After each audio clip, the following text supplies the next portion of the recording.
perimeter and coordinate infrastructure repairs.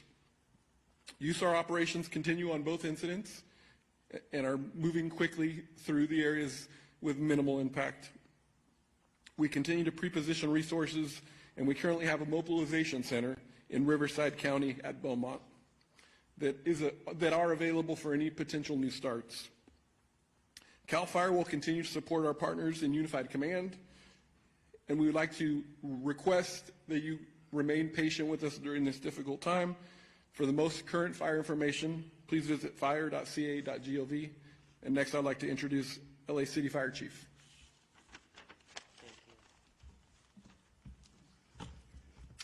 Well, good morning, everyone. And due to the continued around-the-clock efforts of our firefighters, first responders, and all those that are assigned to the incident, we are very fortunate that this last wind event did not cause any expansion of the Palisades fire. In addition, as I mentioned yesterday, the brush fire in the Lakeview Terrace area of Los Angeles was aggressively attacked and halted.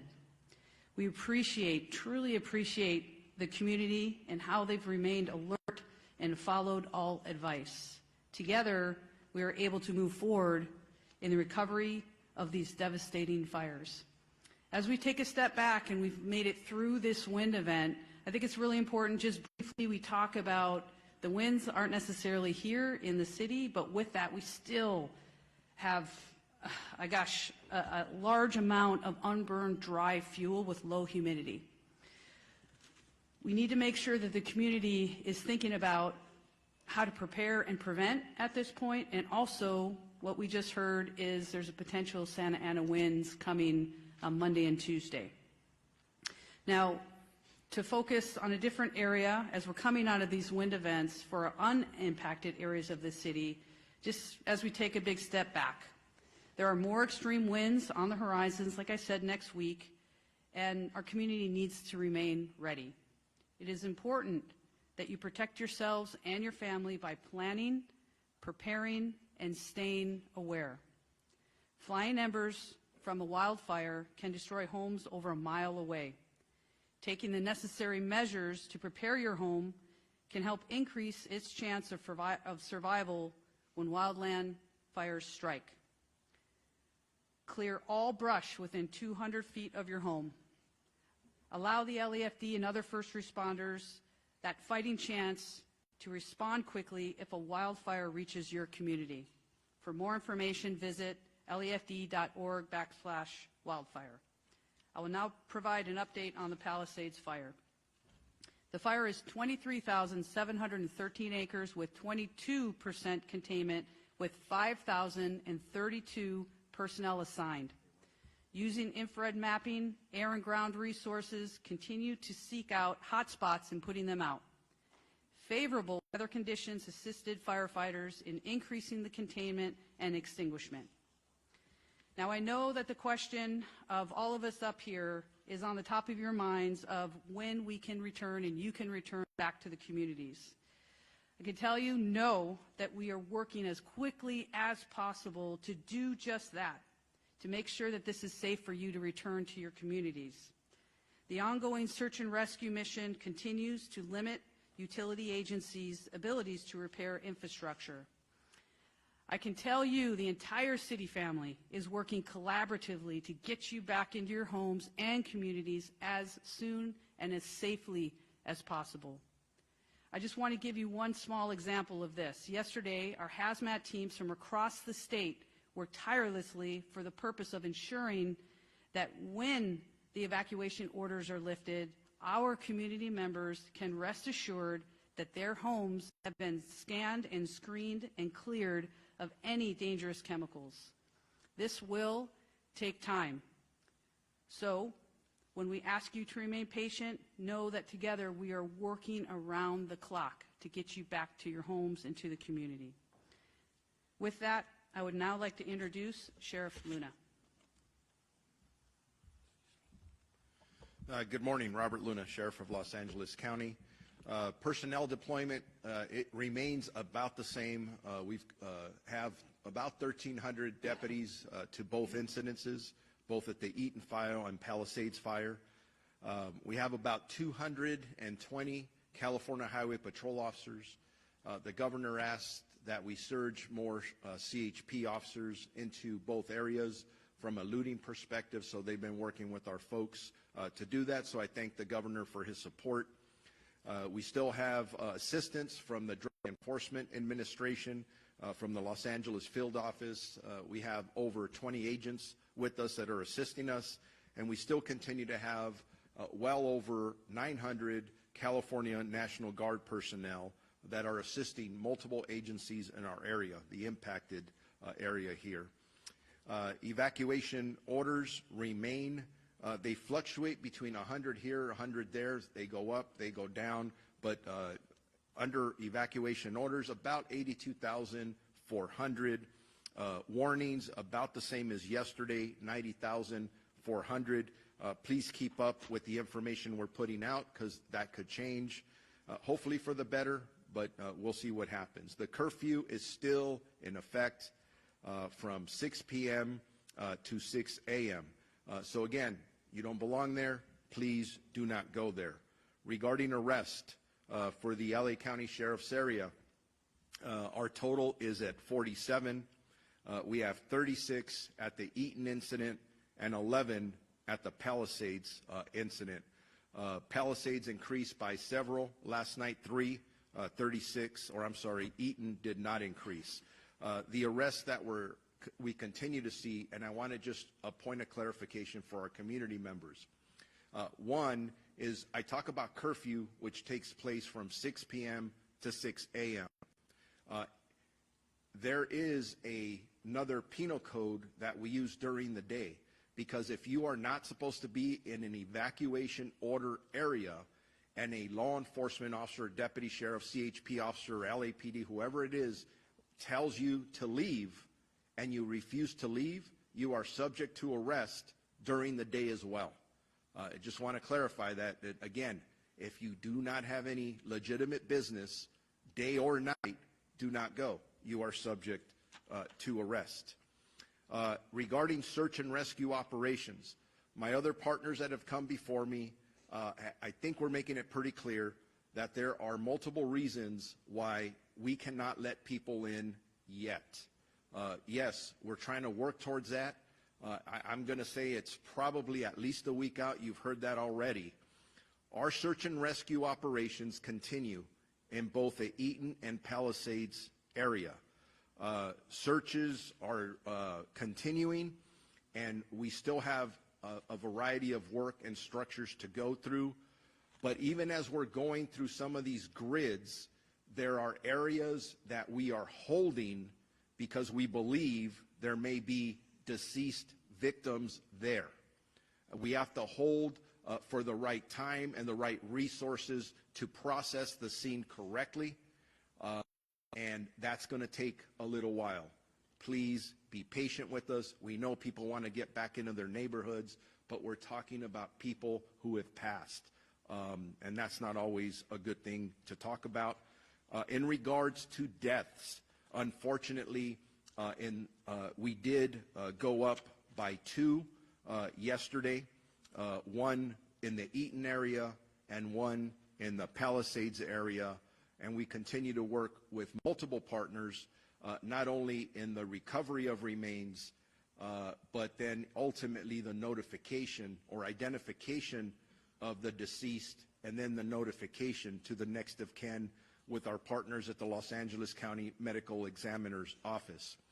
Regarding missing persons, there have been a total of 43 missing person reports taken in these incidences. Thank God 12 of them have been found to be safe. That's an increase of 7 more that were safely found. But we do have 31 active missing persons reported, 24 in the Eaton area. That is an increase of 4 from yesterday, 7 in the Palisades area, which is an increase of 1 from yesterday. As I conclude, if you have any questions about updated either evacuation orders or warnings, road closures, please go to lacounty.gov/emergency. I will now introduce the Chief of Police for the Los Angeles Police Department, Jim McDonald. Thank you, Sheriff. Good morning. Over the last week, the magnitude of this disaster has come into focus. I remained humbled by the scope of the destruction, but also amazed by the countless acts of kindness I've witnessed and the heroic acts undertaken by so many. We'll continue to remain committed to protecting lives and property and remain focused on keeping the public safe. As all stakeholders continue to work to make evacuation zones safe for repopulation, please know that LAPD remains on tactical alert and will continue to dedicate whatever resources are necessary to keep everyone safe. For the upcoming 24-hour period, LAPD will continue to deploy approximately 600 officers to the impacted areas, with support from the Los Angeles Airport Police, Port Police, and the National Guard, who provided approximately 600 soldiers assigned to the Palisades incident. We're very grateful for their support. Also joining our efforts, the California Highway Patrol sent additional officers to the Palisades area, and these contributions are important as they free up LAPD officers to stay focused on crime suppression and investigations. We've deployed volunteers from Team Rubicon who are answering questions at checkpoints and are easily identifiable by the gray T-shirts. I want to thank our LAPD officers and our partner agencies for their ongoing support in keeping our community safe. On the missing persons front, we continue to dedicate resources to all reports of missing persons. As of this morning, we have 38 reported missing.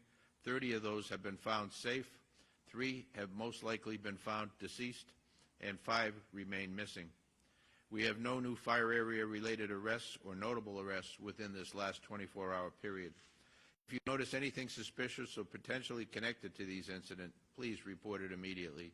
You can do so anonymously through Crime Stoppers or by calling Los Angeles Crime Stoppers at 800-222-TIPS or by visiting lacrimestoppers.org. In closing, I know that for so many, the events of the last few days have been life-altering. Please know that as we move forward, the LAPD remains committed to keeping you and our community safe as we recover. Thank you. I'd like to introduce now U.S. Environmental Protection Agency Incident Commander Tara Fitzgerald. Thank you. Good morning. I'm Tara Fitzgerald. I'm with the United States Environmental Protection Agency. The U.S. EPA has been tasked by FEMA to conduct Phase 1 household hazardous materials removal in the burn footprints. We are beginning this work today.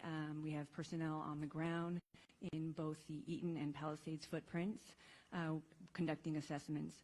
We're working closely with state and local agencies to conduct this work, and the initial phase of household hazardous materials includes removal of the most immediate risk to public health and workers returning to work within the burn footprint.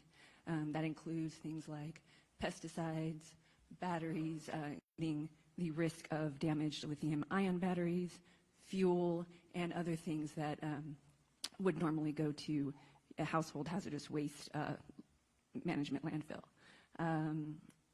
Again, we are working quickly to ramp up and look forward to being able to support this recovery effort. Next up is LA County Public Works Director Mark Pistrella. Good morning, everyone. And again, my heart goes out to the residents of both fire areas within the city and the Altadena area. Right now, the Public Works Directors from both City of Los Angeles and myself for the County of Los Angeles are actively assessing the damage that's occurred to these fires and making provisions to create safe access for our residents and make the lots safe as well for entry. We are advising the sheriff and the chief of police from the cities about repopulation. Our part in that is to be certain that we can get a resident back in free from hazards when they enter their property. The properties have been damaged beyond belief. They are full of sediment, debris, silt, and hazardous materials. You just heard our partner from EPA who are here to help us remove and prepare the area, remove the toxics from the facilities. But what remains is a load of debris that also has to be removed from the site. So we are working on that process of debris removal in conjunction with the City of Los Angeles. We are also working with utilities, as I said, to restore power, water, and sewer to locations. all of which have been damaged to the point that they cannot be delivered safely currently in most of the areas. Some areas, as Sheriff alluded to, may be able to return because those communities didn't suffer this much infrastructure damage. We are also, as the Chief Engineer of the Los Angeles County Flood Control District, we are also assessing the impact to the flood control system that serves the entire region, including both these burn areas. Both areas suffered watershed damage, burn to such a significance that we expect massive debris laden flows when it rains.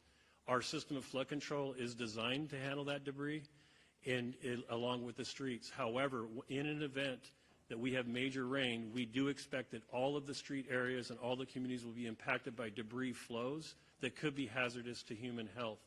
In order to address this, we are developing plans for both areas to capture and hold this debris back as much as we can during a rain event. I have to give everyone an early warning that we do expect the window to open for rain in the later part of this month, and so we are already pre-deploying labor forces into the area to make sure that the flood control system is ready, as well as our street system is ready, again, as much as possible for that rain event. So we are coordinating utilities. We're advising both the city and the county about our readiness for people to return. That work is ongoing, and we will continue to provide updates as we make our way through the system, so that essentially you can live there safely and our first responders can serve you. That's the other thing, is we could have incidents once you get back in, and we need to have the access in place and the water in place to, take care of what may be future incidents, even structure fires. So there's lots of work to do for our public works agencies in order for us to say that these areas are ready to be restored. Lastly, on rebuilding, the rebuilding process will be streamlined. It will be organized as directed by both elected bodies, but particularly the Board of Supervisors have directed me to prepare the Altadena area as if it is a master plan community in which we are redeveloping the entire area. This master planning is already beginning. When I say master planning, what I'm talking about is preparing your properties for you to restore your homes on them. That again involves master planning all the utilities, the water system, the sewer system, and the road system. The first step in that process of development is to remove the debris from the site. As you heard from EPA, they'll take the toxics off. The county, in conjunction with the city, will be doing a debris removal process in which we will work together to safely remove the debris from an environmental perspective and from a site readiness perspective, so that your property will be ready to be rebuilt on properly and orderly. That system is already in place. We're working with the federal government and the state government to put that into place, and there'll be more information to come on that process. If you want to learn more about the rebuilding process, please go to recovery.lacounty.gov. Thank you.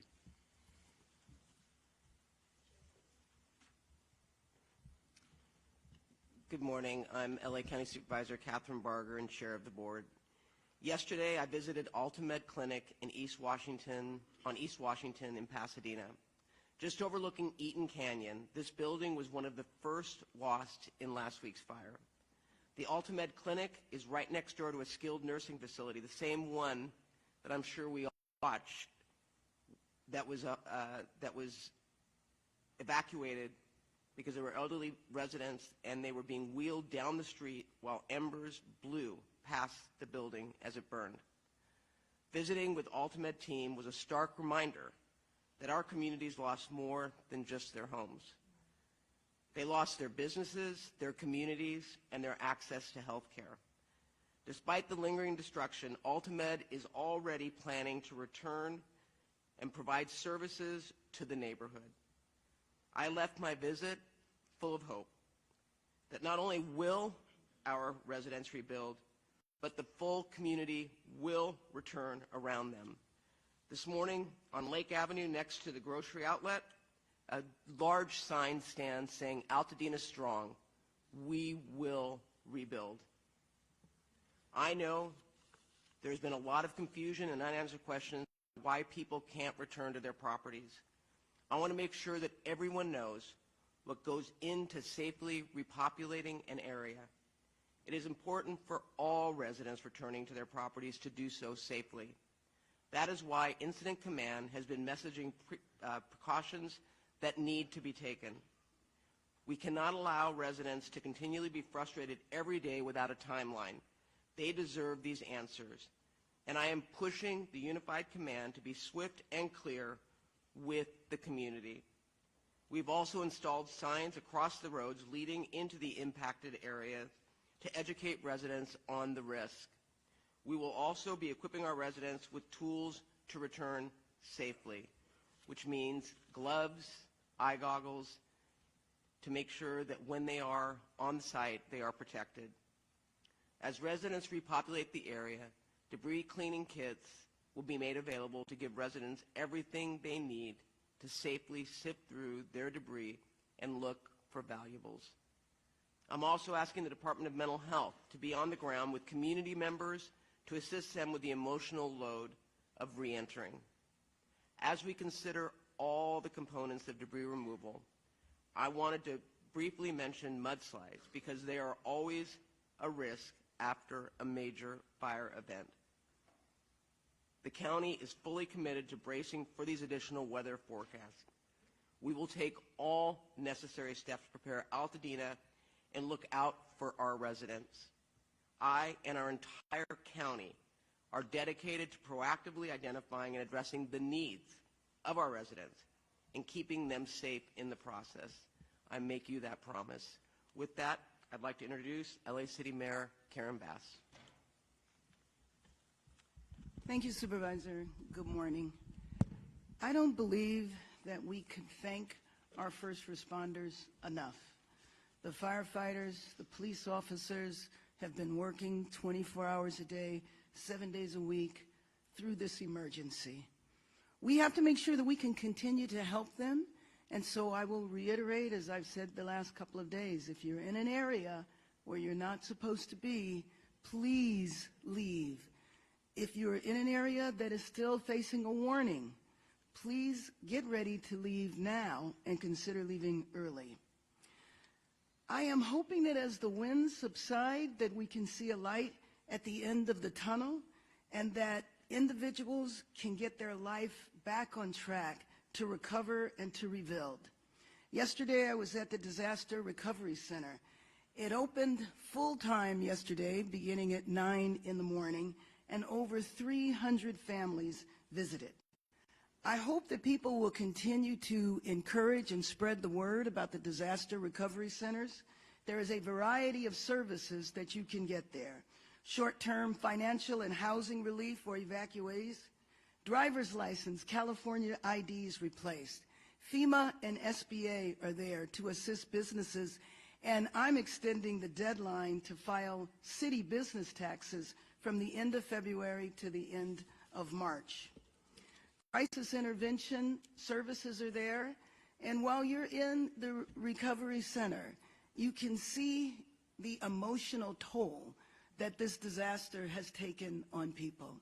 As I spoke to people who had lost their homes or who were not sure the status of their homes, missing pets, the toll you can see mounting on them, but what was hopeful was the fact that there were services there to take care of them. There are mental health and other social services that are there. I was also encouraged that there were a number of people sitting at the city services tables who were ready to rebuild. The executive orders that were put in place are already being implemented. City departments were there. Building and Safety, Department of Water and Power are there on site. And I want to thank the incredible work of many nonprofits. Of course, the American Red Cross, Team Rubicon, Habitat for Humanity, an organization that actor Sean Penn created called CORE to help people get housed as soon as possible. And then yesterday we received an important announcement from our insurance commissioner, Ricardo Lara, that State Farm Insurance will offer renewals to affected policyholders. This is extremely important because we know in some of the affected areas, insurance companies were already pulling out. And the fact that State Farm is not going to do that, I think is very encouraging. So the Disaster Assistance Center is located at the UCLA Research Park, which is on the corner of Pico and Overland. It's open from 9 a.m. until 8 p.m., 7 days per week. And please, please, please spread the word so that people know that those services are available. And as always, if any Angelino has any questions about assistance, recovery, or how we might move forward from this crisis, please visit lacity.gov. It's now a one-stop shop for assistance for those impacted and a place to help Angelinos find ways to get involved. And I think the involvement of Angelinos has been so impressive, people going out of their way to assist others. Yesterday, I met an optometrist who was replacing glasses for free for people who had lost their glasses who were in a shelter nearby. And we know that people are stepping up around the world to support Angelinos. LA's sister city, Busan in South Korea, pledged to donate more than $100,000 to support our recovery efforts. Japan also contributed to the Red Cross. YouTube and Google are contributing $50 million to organizations providing immediate relief in LA. The California Community Foundation's Wildlife Recovery Fund has received more than $24 million, with the first grants being distributed tomorrow. Those donations are from more than 23,000 donors. I want to make sure that people know the website, calfund.org, calfund.org.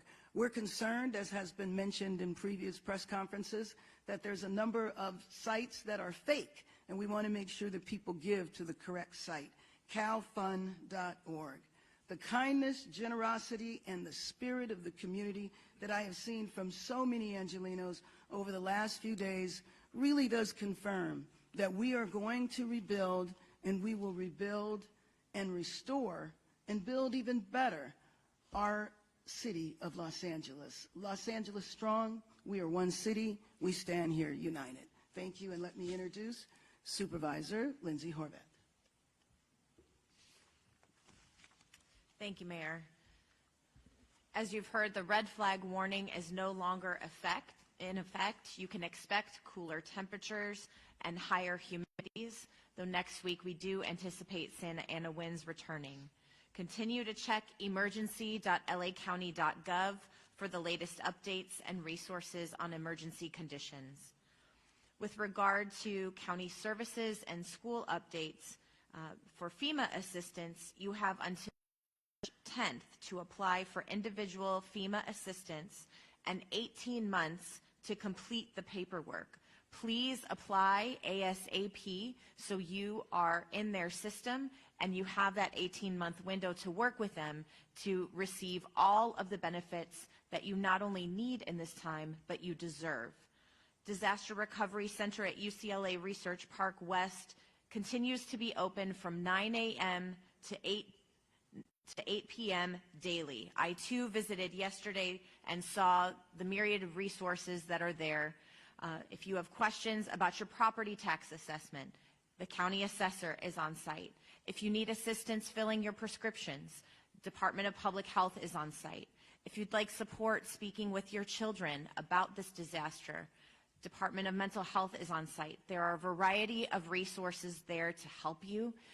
The FEMA staff on site said they had never seen such a robust resource center stood up with a variety of resources all available to you. Please come. There are many people there who want to help and support you. LA County Public Works and Planning will help with rebuilding. LA Public Health and Mental Health with their supportive services are on hand as well. Our 3rd District team is there every day to assist those impacted by the Palisades and other wildfires in the district, and there remain 7 LAUSD schools that are in evacuation zones. Topanga Elementary students should go to Woodland Hills Academy, Canyon Charter Elementary students to Brockton Elementary, Kenter Canyon Elementary students to Emerson Middle School, Lanai Road Elementary students to Portola Middle School, Ruscomari Road Elementary students to Warner Elementary, Community Charter Magnet students to Westwood Elementary, and Paul Revere Middle School students to University High School Charter. For animal support, please call our Department of Animal Care and Control at 562-940-6898 to help with pet reunification. This is on the county areas. Our DACC staff and mutual aid partners have successfully evacuated over 100 animals to the Agora Animal Care Center. I was there yesterday and got to see many of the evacuated animals, including beautiful tortoises from the Topanga area. There's Ethel, the house chicken, and so many others. We are so grateful to those who are supporting our animal companions. It gives people peace of mind to be able to leave their homes and know that their beloved animals are being cared for in this very difficult time. LA County Parks are hosting care camps for young people impacted by the fires. You can go to parks.lacounty.gov/care camps to register and for more information. And for all recovery information in the county, please go to recovery.lacounty.gov. Price gouging continues to be an issue that is top of mind and a painful experience for those who are seeking to recover in this difficult time. DCBA, our Department of Consumer and Business Affairs, has a price gouging task force that includes our LA District Attorney, County Council's Consumer Protection Division, LA City Attorney, and Santa Monica City Attorney. I spoke again with our California Attorney General, who is here in Los Angeles today, and he is pursuing vigorous investigations which have already begun. Reporting price gouging and other predatory practices can be done at oag.ca.gov/report, or you can call LA County Department of Consumer and Business Affairs at 800-593-8222. I want to echo my gratitude to the first responders who have stepped up in the most dangerous of conditions, thanking all of our local, state, and federal partners who have joined with us. Yesterday, we joined with Speaker Rivas, our state assembly member, Jackie Irwin, and other local elected officials in the Santa Monica Mountains and Canoga Valley region. And we have heard how they are going to be using the special session to focus specifically not only on the dollars and cents that will be invested in Los Angeles County, but also how they will be specifically using services and the full weight of the California government to support those on the ground. Thank you to everyone who has been working with us to keep each other safe, to keep each other supported and cared for in this difficult time. We appreciate all of your help.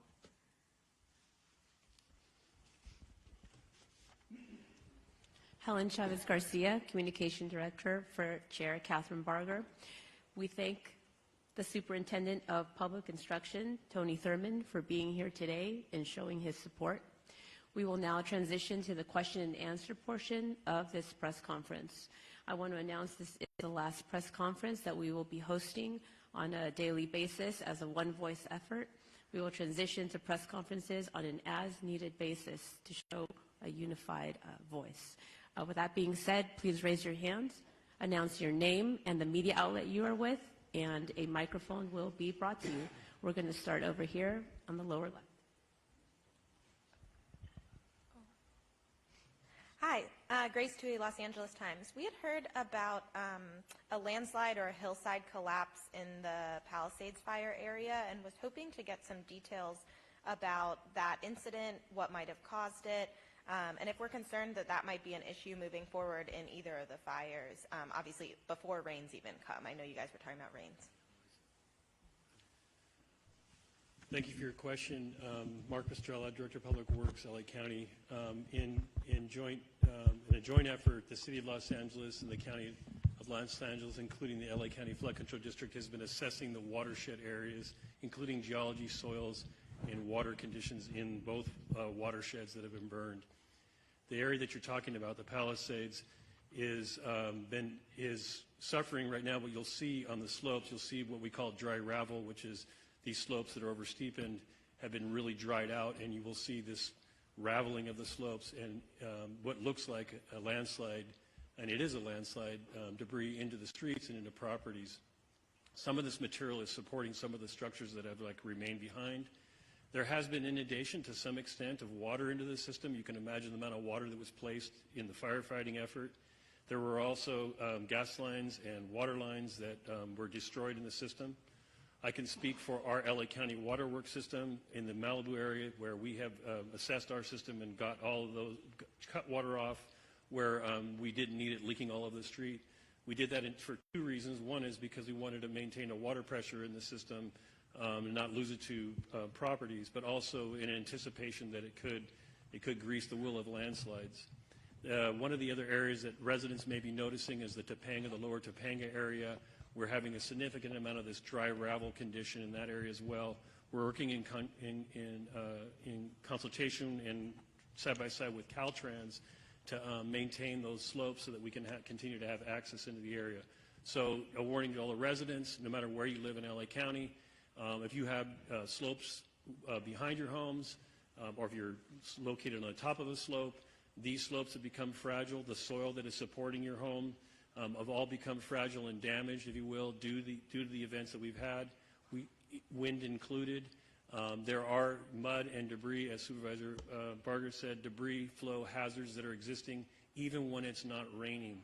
So we want people to be very careful. If a resident is noticing any of these conditions in and around their property, in the fire area or outside of it, please contact 211, and we will set a team of geologists and soils engineers and flood control engineers to take a look at your property and make an assessment as to what you might do on your property to safeguard your property. And we'll go right here in the middle. Microphone, please. Jorge Macias, La Opinión newspaper. As everybody knows, many people living in Altadena, they were renting and they lost everything too. Many of them were not owners of their house. So what specific help by the city, the county, or the state are for those people who were renting or who were undocumented?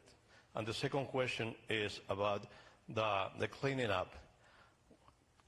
Can you please tell us about what kind of health dangers are for people if they start the cleanup by themselves and moving debris, as you mentioned today? So I think on the first one, what I will tell you is that we recognize that there are many people that were not owners of the homes that were destroyed. And that's why it's important to go to these centers that have been set up both in the west side, but also Pasadena City College on Foothill Boulevard, to get more information about the resources available to help them relocate. Because we're cognizant of the fact that we're not just targeting homeowners, but also those that have lost a rental piece of property where they were renting. And so, you know, we're constantly moving forward, recognizing that it's not a one-size-fits-all. And so, again, these centers, as the mayor said and my colleague, Supervisor Horvath, have everything under one roof. I've been out there, and I've been so impressed with the fact that you can get, you know, documents, information about rentals, I mean, across the board. So I would encourage people to go and access all that information. And then I'm going to let Mark Pastrella answer the second part. Supervisor, I have Dr. Davis answer. Come on. Hello, Dr. Manju Davis, Los Angeles County Health Officer with the Department of Public Health. It's a great question that you ask. You know, we talk about getting folks and cleaning up before people get back, but we recognize that there may be a point where people do get back. But understand that as you think about fire-damaged areas and everything that was in that, there will still be some hazards. You know, there's asbestos, there's heavy metals, and other chemicals that would need to be taken care of. And so as people go back into these areas, we really want them to take precautions. So wear closed-toed, sturdy shoes. You know, keep an N95 mask or a P100 mask on in order to not breathe in any of this dirt and contaminated ash that's in that area as you move around. Just consider it as if you're walking into a dirty room with light dust. Each time you move around, each time you move something, it sort of stirs that up, and there's some risk related to that. So even wearing goggles as you do that is important to do as well. And as you're coming out of that area, you know, try to dust yourself off. Use baby wipes to, you know, clean that off so you don't take that into your car or wherever you're staying. But there are those risks that are still there, which is why this debris removal process must happen in a certain way. Take out those visible hazardous household materials that may be there. Then think about how that cleanup is going to happen in terms of the fire debris, the burned structures, the materials that were there, the foundations. All of that must happen in an organized way. And so there has been an order released in order to specify that unsafe removal of fire debris should not happen, and to specify that must have the hazardous materials removed first, and then debris removal program will be put in place. If you choose to do it on your own, you must follow certain steps and get approval prior to that happening. So those are some of the risks, but we know that as people go back, we do want them to wear those N95, wear sturdy shoes, long sleeves, long pants, and wear some goggles if needed as you go through and assess your property. Thank you. We're going to go over here in the front. Sorry. Josh Haskell, ABC 7 Eyewitness News. First of all, on repopulation, since we don't have an exact date yet, we know that it's going to take time, especially for those dangerous areas. We're getting a lot of questions about people that just, they don't necessarily want to go back and stay or spend a lot of time there. They want 15 minutes. They want to get that medication, take a look at their property, have eyes on their property. We know that there were escorts, then there weren't escorts. What is the current status of that? How do people get in contact to get a particular escort to their property? Who can they reach out to? And also some of the questions that we're getting from viewers, I just want to ask one. It's about water quality. If you don't live in the fire zone, what is the state of your water? Has ash gotten into the entire water supply? Thanks. Yeah, so that's a good question. So I'm going to answer as a member of a unified command team, because when you talk about water quality, we're talking about public health. When you're talking about hazardous materials, we're talking about Fed EPA. You know, we have three types of structures that are in the burn area, the evacuation area. We have structures that are unaffected, we have structures that are damaged, that are still standing, and we have structures that are destroyed. It's just the foundation. So we want to make sure that some of the things that we do to allow people to enter the area to see those three types of structures, because there won't be any medications left at homes that are completely destroyed and that are a foundation. And I think that the county's talked about how you can get prescriptions filled immediately through public health at the recovery centers, if you visit the recovery centers. So what we're trying to do is render the area safe. What does that mean? The fire is out. The fire department has taken care of that danger. Right now, utilities are making sure that there's no danger for people in the area of electrocution or natural gas explosion. So they're shutting off the natural gas, they're cutting the electrical lines, so there's nothing that you can touch and get electrocuted if it was re-energized by accident. And we're removing the health danger by getting the household hazardous materials out so you can come into the area safely. That doesn't mean you can stay there, but it means the area is safe. You cannot get electrocuted. We won't have a natural gas explosion. The fire's been extinguished, and we've removed the hazardous materials that will be dangerous to your health. And that's the job of the EPA. That's what will allow people to come back for 15 minutes, or possibly people to come back to a home that's undamaged and reoccupy it.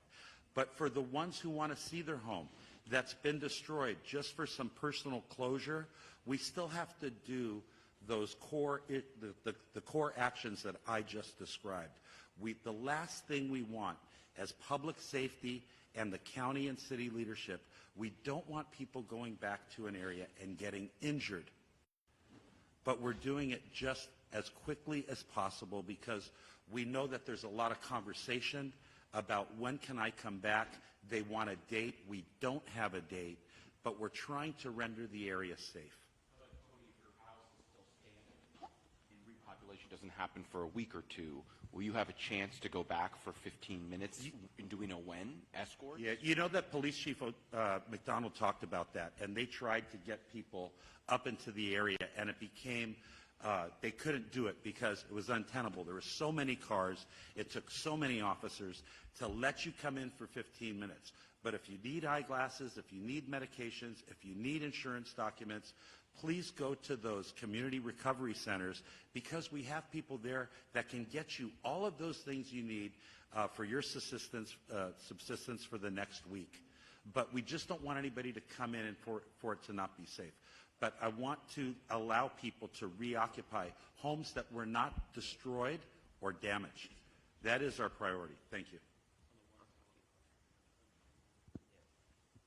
You asked about water quality, and so what I would have residents do anywhere in LA County is go to Water for LA, spelled out, water, WATERFORLA, look up who your water agency is, because we have over 200 water retailers in LA County, so there's specific conditions depending on which water retailer you have.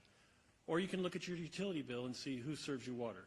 Go to the website or call the number for your local water agency. They will have it posted specifically whether or not your water for your house is clean for drinking, bathing, or any of those things you asked about.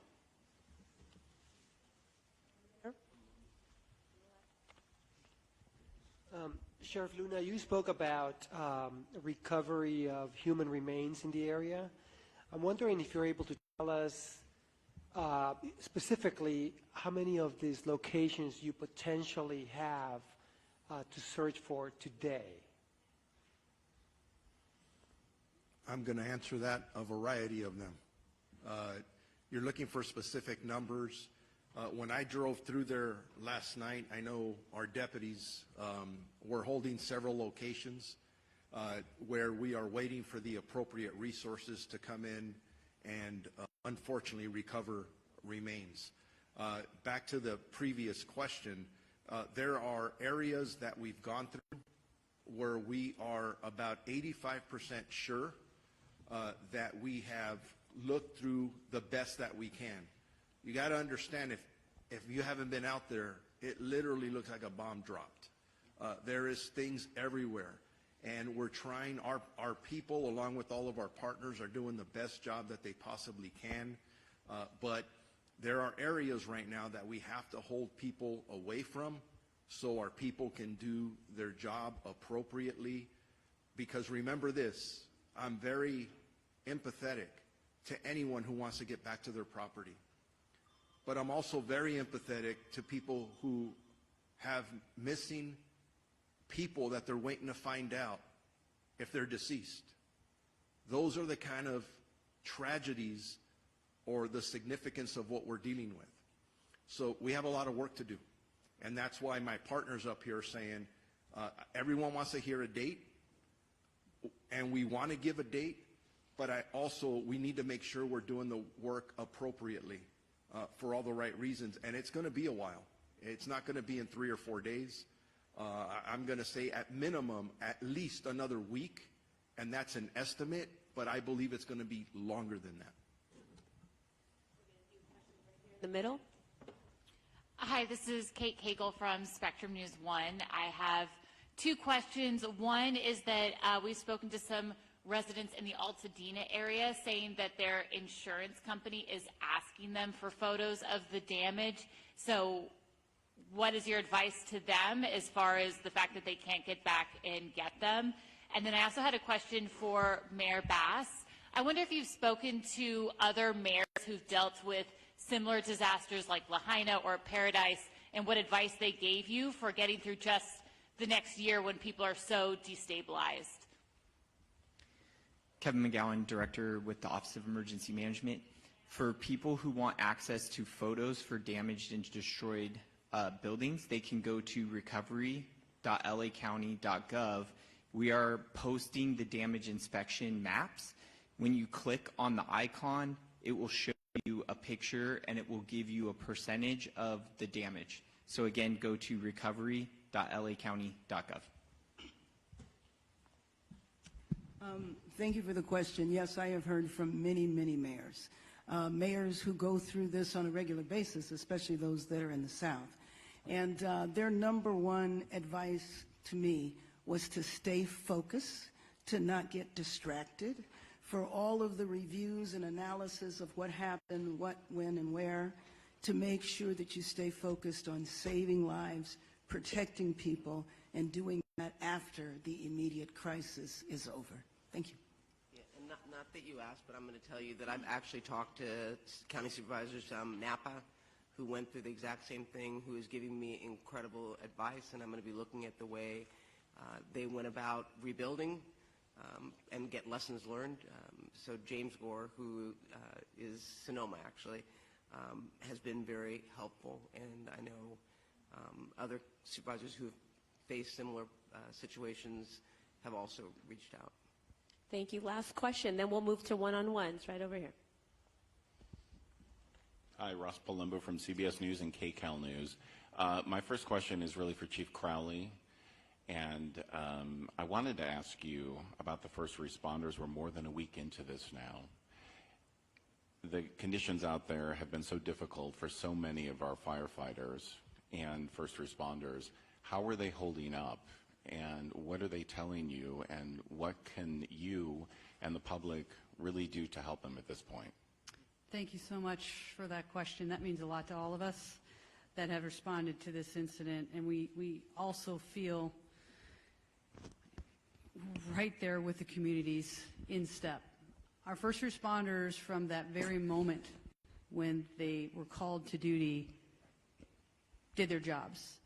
I've had the opportunity to spend some significant time with our firefighters who are on the line.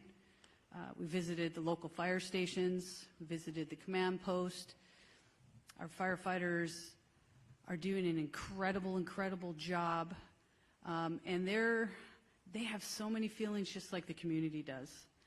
I tell you, our firefighters, first responders, everybody that's involved with this, the amount of love and outpour and support from across the world all the way down to the absolute community members that were negatively impacted and really heavily impacted by this, they feel that love and support. Specifically to our 20 engines that are still actively engaged in Palisades, they've been there since day one. Spoken to a number of them as well, and they are working hard. They're going to continue to focus on our mission with everybody else here.